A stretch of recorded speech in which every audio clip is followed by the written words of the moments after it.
যারা চেতনা ব্যবসা করে বড় বড় লেগেছিল, সবাই আমরা আন্দোলন করেছিলাম। কেন আন্দোলন করেছিলাম? এই পরিণতি খারাপ হবে, আমি জাহিদুল ইসলাম এটার ঘোষণা দিয়ে সেই 19 জুলাই মামলাতে যে আসামিগুলো আছে, সেই স্টেক হোল্ডার গুলো আছে আওয়ামী লীগের, তাদেরকে খুব দ্রুত গ্রেপ্তার করুন।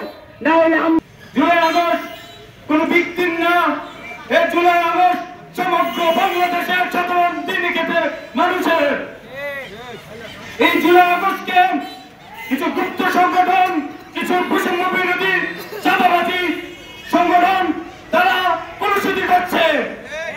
আমরা চাই এই গুপ্ত সংগঠনকে এখনই বলতে চাই, স্বাধীনতা 1971 পরে আপনারা বাংলাদেশকে নিয়ে যেভাবে ষড়যন্ত্র করছেন, এই 24-এর স্বাধীনতাকে নিয়ে আপনারা ষড়যন্ত্র করছেন। এই বৈষম্য বিরোধী আন্দোলনের কিছু সমন্বয়ের কাছে এই বাংলার নতুন স্বাধীনতা পেয়ে তারা পুরো ভোটে তলগাছ হয়ে ভোটগাছ হয়ে আজকে বাংলা মাটিতে দাঁড়িয়ে আছে। আপনারা কি এই কমিটি মেনে নিয়েছেন? মেনে নিয়েছেন? আমরা কি এই কমিটিকে অবাঞ্ছিত ঘোষণা করতে পারি?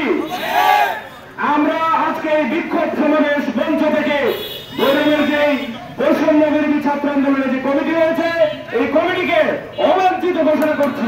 সব মশার বিরুদ্ধে সুরক্ষা দিতে এলো বসুন্ধরা এক্সট্রিম অ্যারোসল, মশার বিরুদ্ধে এক্সট্রিম সুরক্ষা। এই কমিটি আমরা মানি না, এই কমিটি আমরা মানব না। আমাদের কোনো নেতৃত্ব ছিল না, ওই দিন আমরা সবাই নিজেই নেতা ছিলাম। ইউনিয়ন সাহেবের সাথে তথাকথিত নাম করা বিশ্ববিদ্যালয়ের ছেলেরা গিয়ে বৈঠক করে তারা নাকি বৈষম্য বিরোধী ছাত্র আন্দোলন, কিন্তু এই ফ্রন্ট লাইনের একটা লোকের আমি দেখতে পাই না।